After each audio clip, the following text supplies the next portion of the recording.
বাজারে আদা, রসুন, এলাচ সহ প্রায় সব ধরনের মশলার দাম বাড়ছে। আমদানিকৃত আদার কেজি প্রতি দাম পৌঁছেছে ২৫০ টাকায়।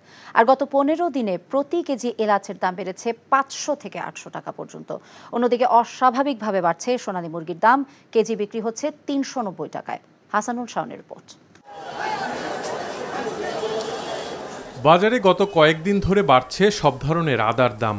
সপ্তাহের ব্যবধানে কেজিতে ২০ থেকে ৩০ টাকা পর্যন্ত দাম বেড়েছে আদার। চীন এবং ভারত থেকে আমদানি করা আদার কেজি এখন ২২০ টাকা। তবে মিয়ানমার এবং ভিয়েতনাম থেকে আসা আদার দাম বেড়েছে সবচেয়ে বেশি, কেজি ২৫০ টাকা। বিক্রেতারা বলছেন সরবরাহের ঘাটতির অজুহাতে আদার দাম বাড়াচ্ছেন পাইকাররা। জিজ্ঞাসা যে দাম বাড়তি কেন, এরা বলে যে মাল কম বাজার, কিন্তু আসলে কি কম, এমনি বাড়ায় এরা, আসলে এরা সিন্ডিকেট করে।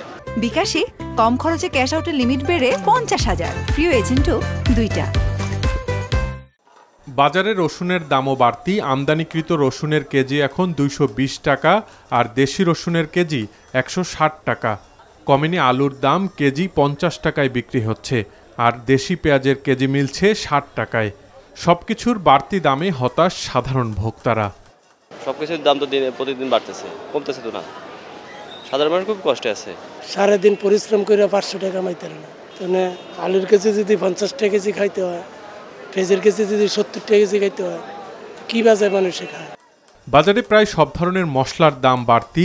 ঈদের আগেও যে এলাচের কেজি ছিল ২২০০ টাকা, তা এখন ৩০০০ টাকায় ঠেকেছে। এছাড়া লং, গোলমরিচের দামও বাড়তি। এলাচির দাম বাড়ছে, ২২০০ টাকার এলাচি ৩০০০ টাকা, ১৪০০ টাকার লং ১৬০০, গোলমরিচ ছিল ৬০০ ৮০০, যে কাজু বাদামটা ছিল ১২০০ ১৪০০। ভোজ্য তেলের নতুন দাম কার্যকর হয়েছে বাজারে। সয়াবিন তেল মিলছে নির্ধারিত দামেই। বাজারে ব্রয়লার মুরগির দাম কিছুটা কমতির দিকে, কেজি এখন ২০০ টাকা। তবে কেবলই বাড়ছে সোনালী মুরগির দাম, কেজি ৩৯০ টাকা। সোনালীর দামটা অনেক বাড়তি, গরমে উৎপাদন হয়তো কম, আমরা তো কেজিতে হয়তো ১০ টাকা লাভ করি। আজকে বিক্রি করতেছি সোনালী মুরগিটা ৩৯০ টাকা। এছাড়া গরমে সরবরাহের ঘাটতির অজুহাতে বাজারে সব ধরনের সবজির দাম কিছুটা বাড়তি। Hasanul Shaon, NTV news, Dhaka. বিকাশে কম খরচে ক্যাশ আউটের লিমিট বেড়ে ৫০,০০০, প্রিয় এজেন্টও ২টা।